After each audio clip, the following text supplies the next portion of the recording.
Across 11 separate TV series and 13 movies, Star Trek has created some of the most fascinating characters that audiences have ever witnessed. Even for a franchise in the sci-fi genre, Star Trek stands out for the originality of its characters. In fact, you can make the argument that the characters more than the shows or movies themselves are responsible for the continued success of the franchise over these many decades. While some were given full character arcs, there are still many others that did not quite get the time on screen that they deserve. Hey everyone, my name is Eric and welcome to What Did I Miss? Today I'm going to be looking at a few characters from the history of Star Trek that I think deserve another chance on screen, whether that be in their own project or as part of a new one. So let's start with a character that fans are currently campaigning to see more of, even after her character was already brought back recently, and that is Seven of Nine. When Jeri Ryan first arrived on the series Voyager during their Season 4 premiere episode, many believed that she was hired simply because of the way she looked. But over the next few seasons, Seven grew into one of the most complex characters on that series, thanks to the performance of Jeri Ryan,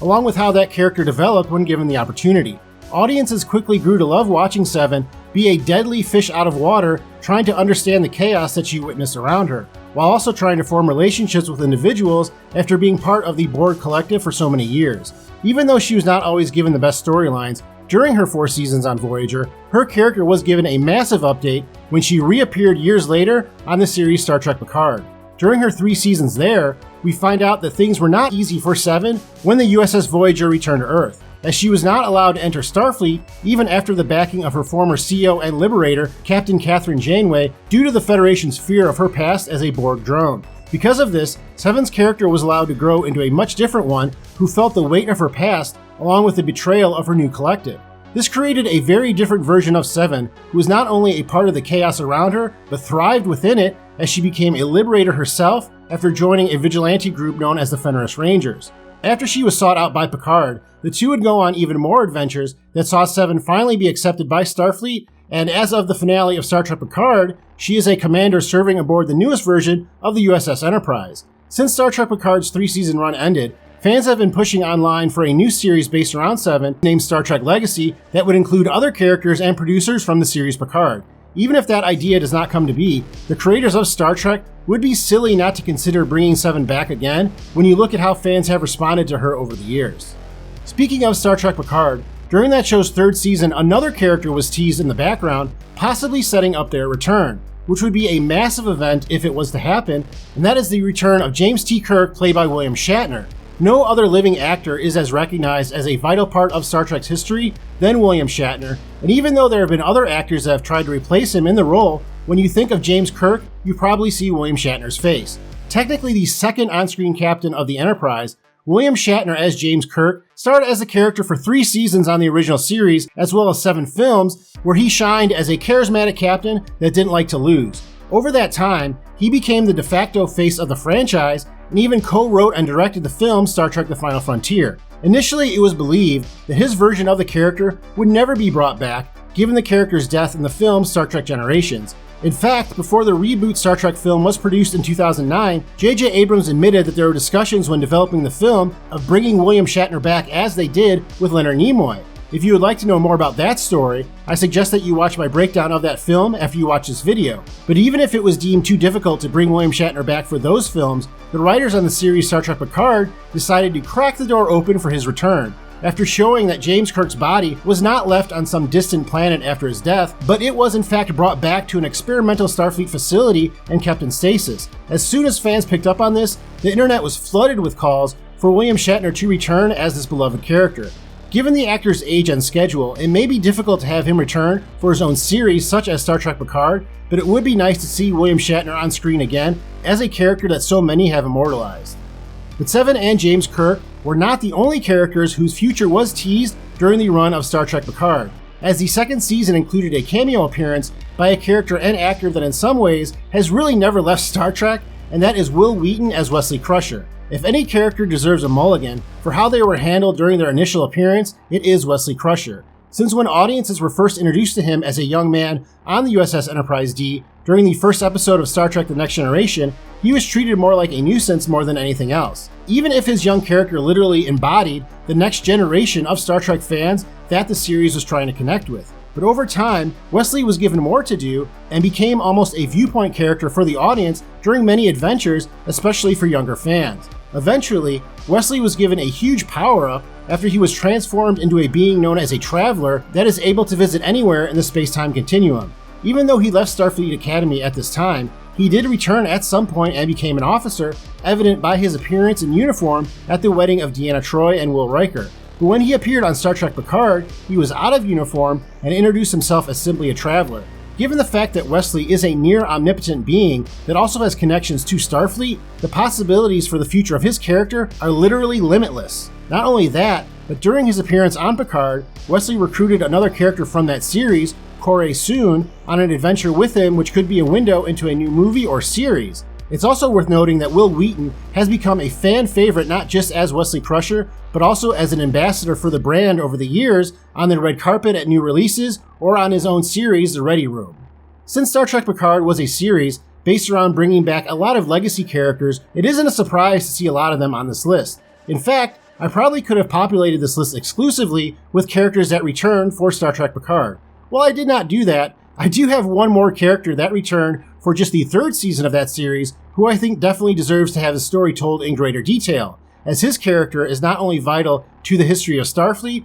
but also to his own race, the Klingons. And that is Warf, son of Moog, played by Michael Dorn. Of any character on this list, Warf's backstory is definitely the most complicated and conflicted. As a child of two warring worlds, Warf was adopted by humans after his parents were killed in a surprise attack and would grow into one of the most important Klingons to ever raise a bat'leth. As a member of the crew of the USS Enterprise D, Warf did not only act as the head of security and tactical, he would also learn to use his knowledge of Klingon rituals and culture to assist in Captain Picard normalizing relations between the Federation and his native race to avoid armed conflict. After 7 seasons on Star Trek The Next Generation, Warf was added to the cast of Deep Space Nine and became one of the main characters on that series for its final 4 seasons. It was during his time on DS9 that he became almost a folk hero during the Dominion War, as he not only helped the station fight off multiple threats, but was also involved in the transition of power concerning the leader of the Klingon Empire. When Warf returned years later on Picard, he was now a secret agent working for Section 31, a black ops organization within the Federation. During this time, he also established a special connection with Rafi, played by Michelle Hurd, another character that I could have added to this list and would be a great companion for him on any new adventure. It is no secret that Michael Dorn has appeared as Warf more than any other actor has appeared on Star Trek as their character, but somehow, it still feels like we have only scratched the surface, possibly because Warf has always been a gateway for fans into the world of the Klingon Empire, one that still mystifies audiences to this day. Because of this, Warf is a character that fans will always love to see on screen and could fit into many different storylines, such as the upcoming Section 31 movie set to release in 2024. But Warf isn't the only character from DS9 that I would like to see again, although unlike Warf, this character is far more enigmatic, and that is the Cardassian Garrick, who has been played by Andrew Robinson. Since Deep Space Nine aired its final episode, there has possibly been no other character that has risen in popularity more than Garrick. While not a role that Star Trek creator Gene Roddenberry would have probably created himself,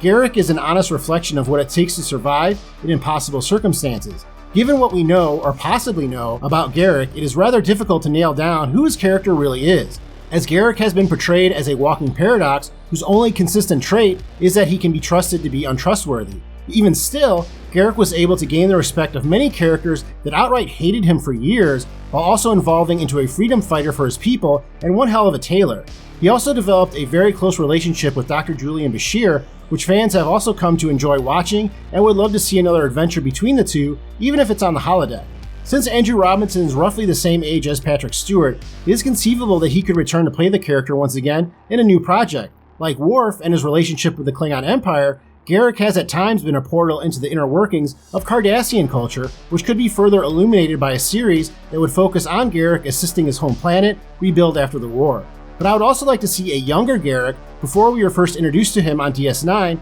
as an operative for the Obsidian Order when he was at the height of his power before a crisis of conscience led to his exile. However he is brought back, I think that Garrick is a character that a whole new generation of Star Trek fans who may not have watched every episode of Deep Space Nine can be shocked by if he is allowed to re-emerge within a new project. Like Garrick, many characters on this list have many morals or motivations that exist in the gray area between black and white, which is one of the reasons why they are so mysterious and fun to watch. The next character on this list, while being the newest one added to the lore of Star Trek, is also one of the most unique, and that is the character Gray. Gray Tal is a joined Trill from the 32nd century and is played by Ian Alexander on Star Trek Discovery. We are first introduced to Gray in the show's 3rd season through a human named Adira, who was in love with Gray before an accident forced them to undergo an impossible procedure, in which the Trill symbiote within Gray was implanted into Adira after his death, and in doing so, it allowed Gray to be visible to Adira and for them to be able to communicate with each other, essentially giving Adira a ghost that followed them around. Eventually, Gray's consciousness was removed from Adira along with the symbiote, and they were given a synthetic body that was more or less an updated version of the type of body that Jean-Luc Picard was given after his apparent death hundreds of years earlier. This gave Gray the autonomy to be their own person, but in many ways removed much of what was special about their character. The dynamic between Gray and Adira was very intriguing, and without that, both characters became ordinary members of the crew in many ways, until Gray was all but written off the show when the character decided to return to Trill and left the ship. But having Gray return to Trill does leave open the opportunity for the audience to experience more of the Trill culture, which is rebuilding itself in the 32nd century after the cataclysm known as the Burn. With Gray, there's also the prospect of seeing more of their time as a part of the symbiote within Adira before they were added to the crew of the USS Discovery, as their connection was one of the most unique of any 2 characters that have ever appeared on Star Trek. Since there is a possibility that Gray will return for Star Trek Discovery's final season, or that he will return for a new series like Star Trek Starfleet Academy, Gray is probably the character on this list most likely to appear again in some form, which I am excited for. Well, those are the characters from the history of Star Trek that I would like to see most, but let me know in the comments if I missed any that you want to see return. As always, thank you very much for watching this video. Please do not forget to hit that like button before you leave, and I'll see you next time on What Did I Miss?